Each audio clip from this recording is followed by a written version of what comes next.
The Nintendo Switch is nearly 8 years old, and there is currently over 5,000 games to choose from on the Nintendo eShop, so it's safe to say we're a bit spoilt for choice. So today I thought I'd talk about my top 10 most played Nintendo Switch games. And to make this list, this has to be truly a game that keeps me coming back for more, be it through the storyline, the updates, or just by becoming one of my core comfort games. And first up on today's list, we have Breath of the Wild. Now, not only is this one of my most played Nintendo Switch games of all time, it's also one of my absolute favorites. I loved Breath of the Wild so much, I struggled to make myself finish it. Sometimes when I fall in love with games, I will try and limit myself in how much I play them so I don't finish them too quickly and make sure that I do everything there is in the game before I complete it. And Breath of the Wild was one of those games for me. Now, I have over 100 hours in this, and that is because I played it through more than once. Because Tears of the Kingdom gave me the perfect excuse to live through Breath of the Wild all over again. But the reason I fell in love with Breath of the Wild wasn't just the beautiful landscapes that you got to explore and the mindless exploration that could be done through all the different regions, but it was actually the story. Because even though you got to experience it in a broken up order and piece things together for yourself, the cutscenes and the way you get to know not just Zelda, Link, but all of the Guardians was absolutely beautiful. And I don't think there was a single boss battle that I finished that I didn't have a little cry about afterwards, because those cutscenes to me were especially poignant. And although I'd been a long-time fan of the Zelda franchise, it was this game which really solidified it all for me and made me utterly obsessed with everything to do with Zelda. And although there were some points that I didn't enjoy as much, like the whole weapon degradation system, to me this is one of my favorite games of all time, and a game I'm honestly very close to replaying. Next up is a classic, and we have Mario Kart 8 Deluxe. Now, one of the reasons this has made my list, and one of the reasons why it has hundreds of in-game hours, is purely because it was one of the first games I ever bought on my Nintendo Switch. And it's such an easy game to come back to for 10, 20, 30 minutes at a time, and something I find myself playing very often, especially when they were releasing all of the DLC tracks. There was also a moment in time where Mario Kart 8 Deluxe was for some reason one of my comfort games. I'd love to just hop in for online games and play a couple of tracks or so every now and again, especially when I was stressed. As for me, I found playing online to be far less stressful than trying to get 3 gold stars at 200cc. And one of the things I think I'm the most excited about when it comes to the next Nintendo Switch system is the chance of us getting a brand new Mario Kart. Because although yes, I do enjoy Mario Kart 8 Deluxe, it is just a port from the Wii U. And I was one of the few people to actually own a Wii U, so I had a fair amount of hours in it back then, so it didn't feel particularly new or fresh when it came to the Switch. I just knew that I loved it. So I love the idea of getting a brand new one, hopefully sometime soon. Because let's be real, given the fact that this is the best sold game on the Nintendo Switch, they'd be silly to not bring something to the Switch too. Another game where I've spent just around 100 hours or so playing is Persona 5. Now, unlike Breath of the Wild, this is a single playthrough of Persona 5. I have not restarted it whatsoever, I haven't replayed it. This is just how long it's been taking me to finish the main storyline.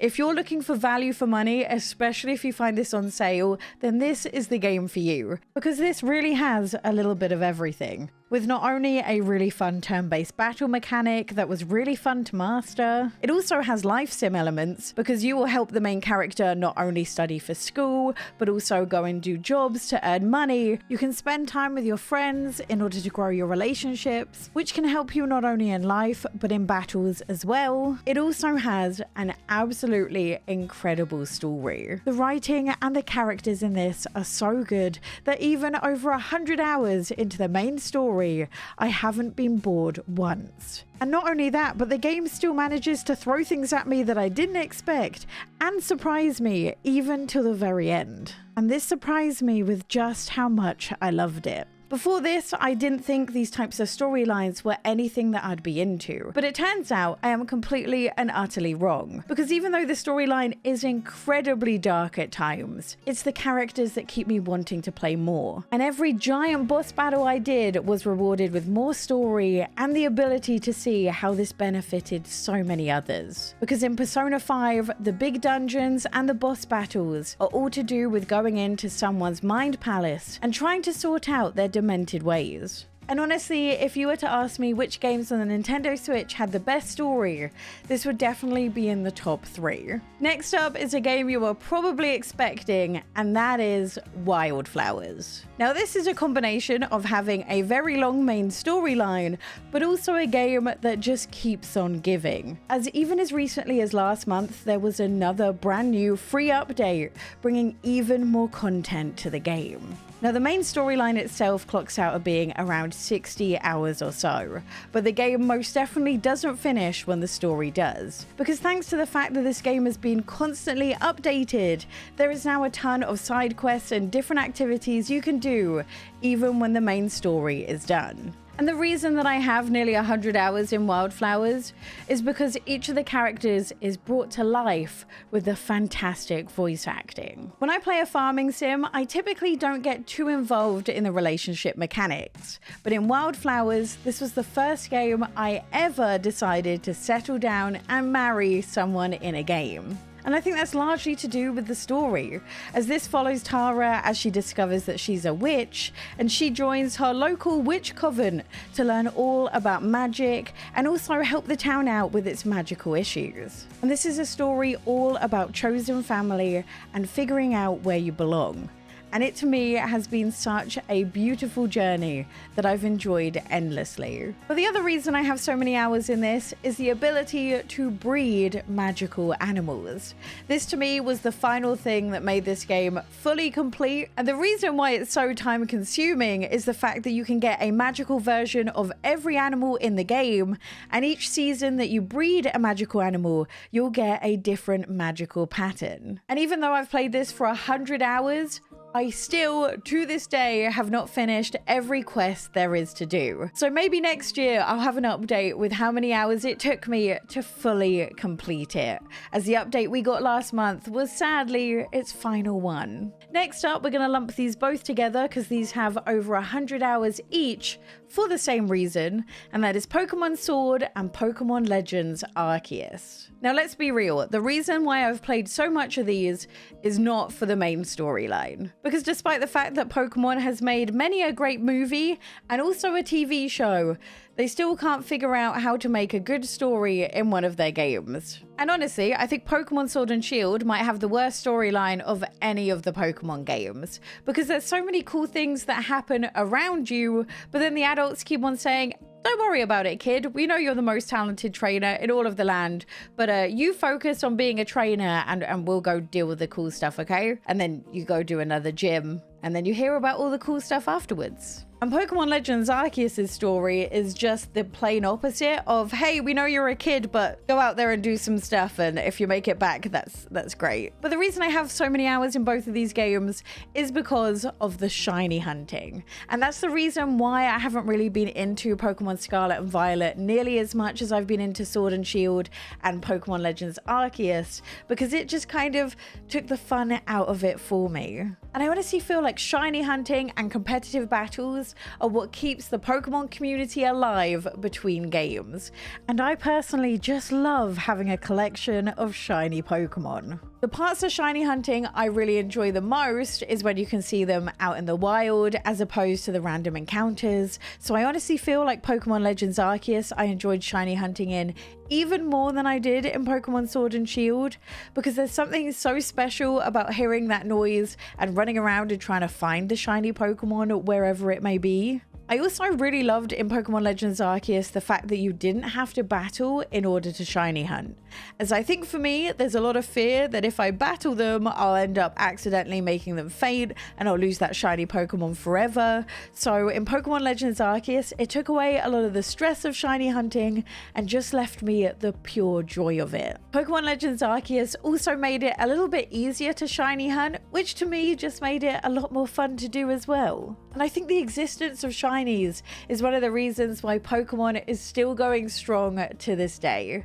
I really can't wait for the next Legends game, and hopefully when we get a mainline Pokemon game, they will make the shiny hunting a little bit more fun again. So that's it for games that I have around 100 or so hours in of gameplay so far.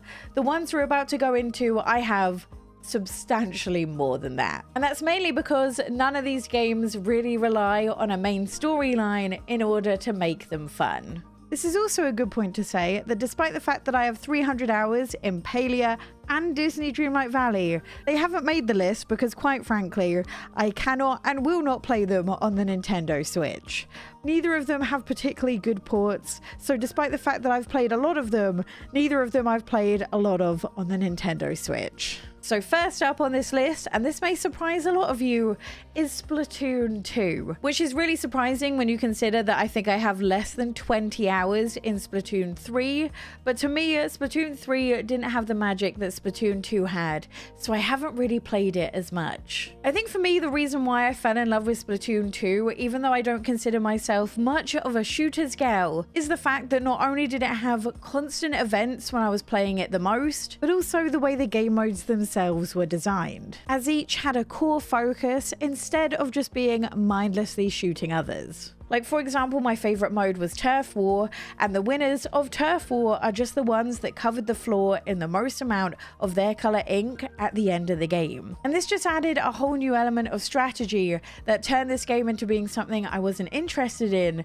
into something I was obsessed with. And despite the fact that I wouldn't consider myself particularly good at Splatoon, like I reached S rank a few times in some of the modes, but that was about it. It was a game I found very satisfying to play regardless of my skill. And that's something Splatoon 3 just didn't really do for me. And although the main storyline in Splatoon 2 was not something I was all that interested in, I actually absolutely adored the DLC levels. I thought these were really fun to play. They had sort of puzzle elements to them alongside skill elements that meant that I wound up 100%ing this alongside being obsessed with the competitive modes as well. The thing that really makes Splatoon special is the Splatfests. These are weekend-long events that the game throws where you pick a team based on a silly question and then you battle for your life for that reason. Like for example, one of the questions to help you pick your team in Splatoon 3 was which type of chocolate do you prefer? Milk chocolate, dark chocolate, or white chocolate? And I was willing to lay my life down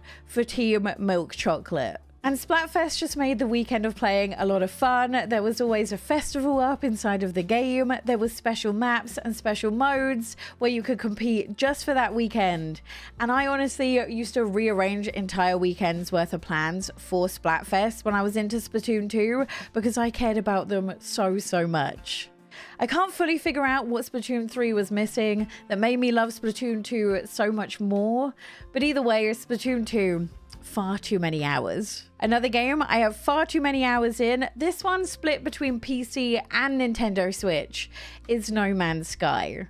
Now sadly you can't share save files between PC and Nintendo Switch, so naturally I just have two mainline saves going at the same time. But despite the fact No Man's Sky has a main storyline, the reason I fell in love with it is not for that, but for the mindless and endless exploration. No Man's Sky has no limits. You can fly to different solar systems, land on each of the planets in the solar system, and explore everything that there is to offer, be it plant life, water life, or animals roaming around that you can ride for fun, or even make your pets as well. But alongside how beautiful and how fun the game is to explore, you also have a whole set of missions that you can play, either with other people or the main storyline. But what makes the endless exploration even more fun is the ability to tailor your experience. Like, for example, my dad just bought this the other day and I went through the menu for him and turned off everything to do with health so he could just enjoy flying around, living his best life and landing on different planets. But on top of the endless exploration you can do, there's also a main storyline that basically serves as a glorified tutorial system to teach you everything that there is to do, because there is so much. As not only do you have the entirety of space to go and explore, you're also able to make your very own base, which you get to build from the ground up and decorate. There's also farming, fishing, and the ability to explore any ocean you come across. And on top of all of this, there's also missions you can take on with your friends as well. This is also the game that keeps on giving, with endless free-to-play updates that just give even more for you to do in the game. So much so that I feel like when people start up No Man's Sky for the first time, they feel unbelievably overwhelmed, as there's just so many different mechanics to do and so many things to see that it feels hard to choose what to do first. And although some of these games I don't really pick up anymore,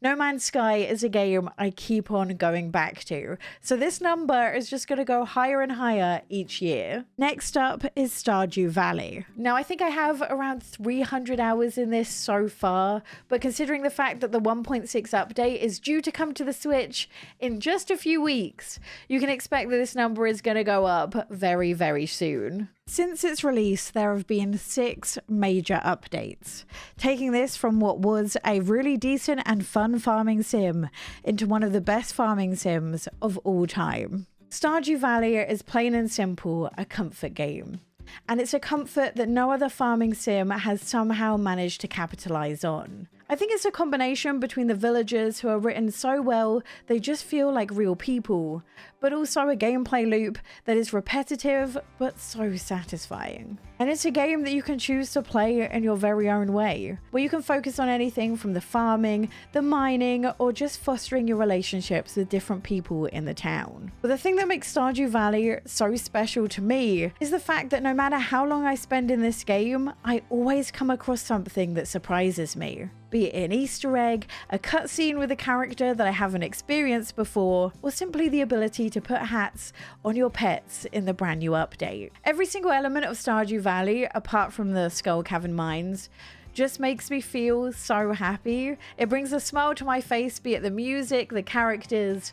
It's a game that means so much to me and so many other people, and it's a game on this list that I will continue to play long after the 1.6 update. The final game on this list is one that made me buy multiple Nintendo Switches, and that is Animal Crossing New Horizons. Now I'm going to let you in on a secret. Despite the fact that I have over 3,000 hours in Animal Crossing, I have never once finished an Animal Crossing island.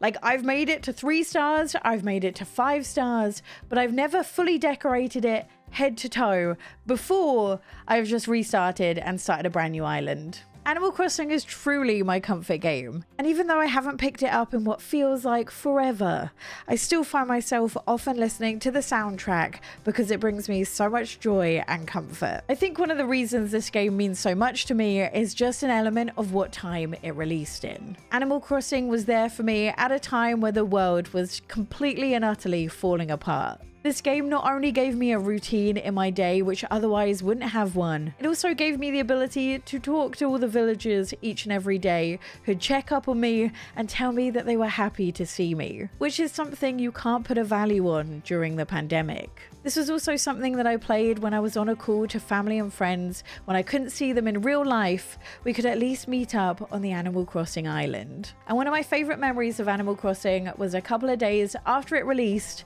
one of my friends had shooting stars on his island, and we phoned each other up, went over there to experience it all together, and spent an entire evening laughing and running around. But I don't think it's just the pandemic that gave me so many hours in Animal Crossing. I think the reason why is there's just so much to do. Of course, you have your normal life sim elements and daily chores that you can run around and do, but you also have the decorating. The Happy Home Paradise DLC gave even more to do in that respect as well. But there was also a lot of fun to be had outside of decorating. You could try and complete the museum to make Blathers happy, or you could simply go on the search for your favorite Animal Crossing villager by villager hunting, which I now realize is essentially just shiny hunting in Animal Crossing, so it makes sense why I had so much fun doing it. And whilst New Horizons was in no means the perfect game, it was actually missing so many elements of what I loved about previous Animal Crossing games, and missing a lot of the life sim elements and focused instead on decoration.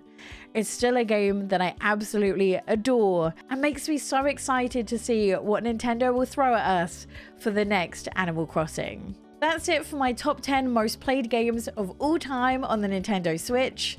Let me know your top 3 in the comments down below. And if you want to see some new games I've been enjoying and some new games you should most definitely avoid, then click this video here.